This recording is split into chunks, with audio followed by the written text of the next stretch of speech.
Hello, this is Sandra. I wanted to start this video, and it's going to be a short video about why I think that kids need to learn how to be disappointed, angry, sad, bored. Um, I feel like too many parents try to cater to their kids where it's almost like, okay, well, if you're bored, let me figure out something for you to do. And that's why I feel like this generation parenting is so hard. It's really difficult, but it's because we're taking all this extra weight that really shouldn't even belong to us. We're not making our kids responsible enough for even their own entertainment. Or sometimes, if the kids aren't going to bother us, it's like, okay, go play video games, but that's not going to help them when they get older. And I don't have anything against video games. I'm just saying where they're not filling their whole day playing video games, because now they don't ever use their brain for creative work. The entertainment is provided for them. They're doing very passive entertainment. And it's not very fulfilling in the long run. So, but I will say, so I used to see a lot of teenage clients, and most of the time, the problem, well, I guess part of the time was rebelliousness. So that was probably, I would say, a third of the clients. The other 2/3 was they would come in because they were depressed. And a lot of times, once I would start digging into their past, most of the time, the parents actually didn't allow them to be bored or disappointed or sad. Let's say they wanted a toy when they were little and, they were going to throw a fit at the store. It's like, okay, well, I'd rather you not throw a fit. Here's the toy. So I've noticed that these kids that would come in that were very depressed, and sometimes to the point of being suicidal, or having suicidal ideations, they were very indulged as kids. So now as teenagers, they didn't really know how to handle their feelings. And I'm not saying that kids that aren't indulged don't ever feel these feelings, but they didn't feel them they probably felt them as intense. They just knew how to handle it better. So I noticed that these kids that were really overindulged as little kids and not teenagers, they didn't really know how to handle their feelings. Their whole childhood was spent, their parents were catering to them. They were catering to their feelings. So they never really learned how to control them. And then now that they're teenagers and, the hormones are raging, and now their feelings probably feel 10 times more intense, then, they don't know how to handle them anymore. They don't know how to handle them. And it's too much. Like now the needs that teenager has, the parents can't fulfill. Like now those feelings aren't because, the parents can get them a new toy.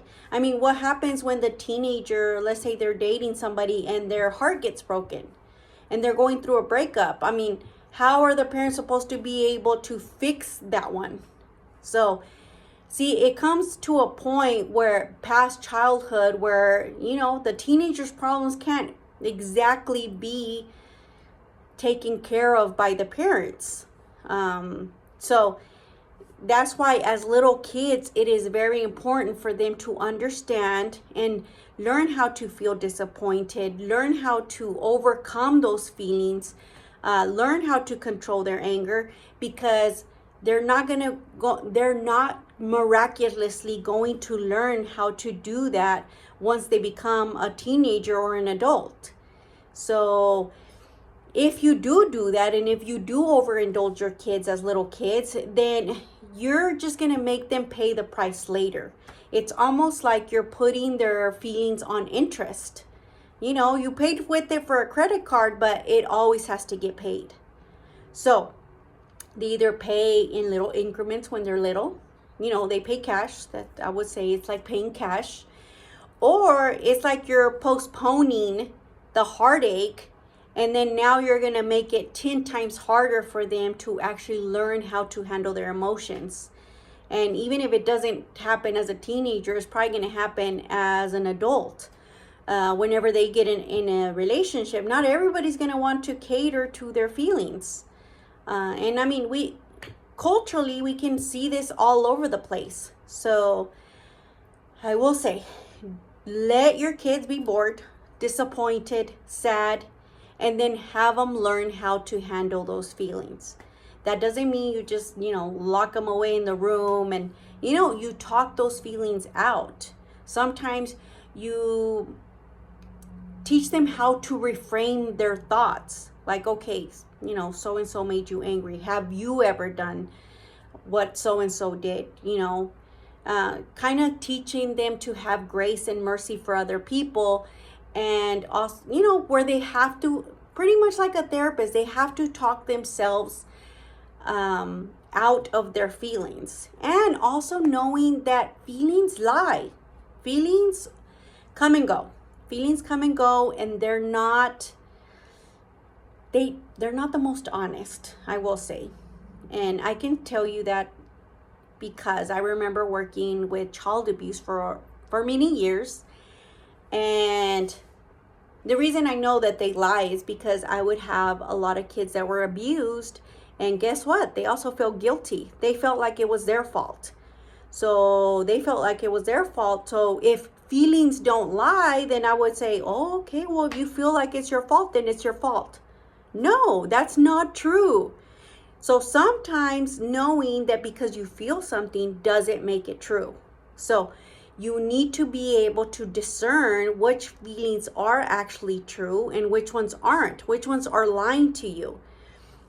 Because, there's some feelings of vengeance and all that, and those are good. Or some feelings that you think that you're right and you really aren't right.